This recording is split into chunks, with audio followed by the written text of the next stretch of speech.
আজ মকর সংক্রান্তি। এই দিনে কাতারে কাতারে মানুষ পুণ্য অর্জনে গঙ্গা স্নান করেন। সনাতন ধর্মে বলা হয়েছে এই দিনে গঙ্গায় স্নান করলে সকল পাপ থেকে মেলে মুক্তি।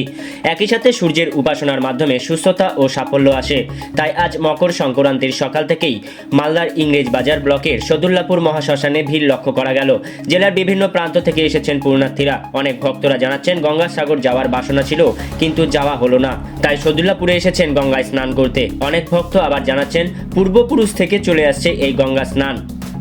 আজকের দিনে গঙ্গায় স্নান করলে মনের বাসনা পূরণ হয়, পাপ মুক্ত হয়, এই কারণেই এসেছেন। এদিকে মেলায় আগত ভক্তদের জন্য যাতে কোনো রকম অসুবিধা না হয় তার জন্য প্রশাসনের পক্ষ থেকে করা হয় নজরদারি এবং যাবতীয় ব্যবস্থা করা হয়েছিল। গঙ্গায় ছিল বিপর্যয় মোকাবিলা দপ্তরের স্পিড বোটের ব্যবস্থাও। এদিকে মকর সংক্রান্তি হোক বা মাঘী পূর্ণিমা, সদুল্লাপুর মহাশ্মশানে ভক্তরা আসলে তাদের কাছে খুব প্রিয় হয়ে ওঠে এখানকার হাতি পায়া লুচি। একসময় শ্মশান যাত্রীদের জন্য এই লুচি তৈরি হলেও এখন বহু মানুষ এই লুচির টানে সদুল্লাপুরে আসেন। 100 বছরের বেশি সময় ধরে এই লুচি বিক্রি হয়ে আসছে মালদার সদুল্লাপুরে। স্থানীয় ভাষায় এই লুচির নাম হাতি পাইয়া। এমন নামকরণের কারণ লুচির আকার। একটি বা দুটি লুচি খেলেই পেট ভরে যায়। বিখ্যাত এই লুচির সঙ্গে পরিবেশন করা হয় আলু, ছোলার ডালের সবজি ও মিষ্টি। আজকে আমরা মনের বাসনা পূর্ণ হবে। গঙ্গায় যা বলার সেটা তার বলা যাবে না, দিয়ে এই মনের বাসনাটা যাতে পূর্ণ হয় তার জন্য আমরা এখানে স্নান করতে এসেছি। সকাল সকাল কেন?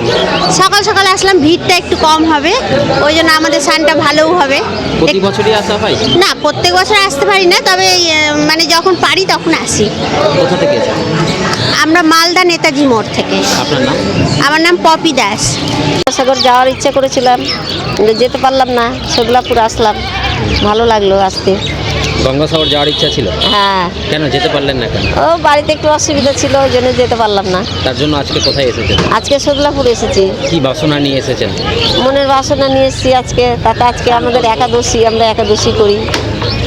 হ্যাঁ, ওই এতেই আমরা চান করতে এসেছি। কোথা থেকে এসেছেন? আমরা 2 নম্বর কলোনি, মালদা শাহপুর। আপনার নাম? আমার নাম ভারতী সাহা। এসেছিলাম তো এখানে এসে লুচি খেলাম, আলুর দম খেলাম, খুবই ভালো লাগলো। লুচিটা কি শুধু এখানে পাওয়া যায়? আরো জায়গায় হয়তো পাওয়া যায়, কিন্তু আমরা যখনই আসি এই দোকান থেকে খাই, আমাদের খুব ভালো লাগে। সদুল্লাপুরে এই লুচিটাই পাওয়া যায়? হ্যাঁ, সদুল্লাপুরে এই লুচিটাই আর এই তরকারিটাই পাওয়া যায়। অন্য কোথাও পাওয়া যায় না। গঙ্গাস্থান আসলে খান? হ্যাঁ, আমরা এখানে আসলেই খাই। কেমন লাগলো? ভালো লাগলো, খুব ভালো লাগলো। আজকে দিনটা খুব সুন্দর। সকাল সকাল গঙ্গাস্থান হয়েছে? হ্যাঁ, সকাল সকাল মঙ্গলবাড়ি থেকে। আপনার নাম? মালতী হালদার। এই লুচির নাম হচ্ছে হাতি পায়া, চাহিদা লোকের প্রচুর। কেন হাতি পাইয়া কেন? বড় আকৃতির তাই? হ্যাঁ, বড় আকৃতিটা।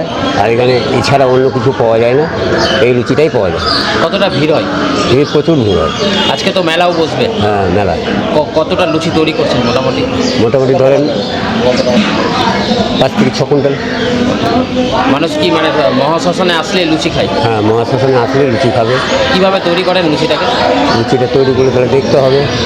আটা মেখে? আটা মেখে গরম জল দিয়ে আটা মাখতে হয়, ময়ম করতে হয়, তারপরে শিখতে হয়।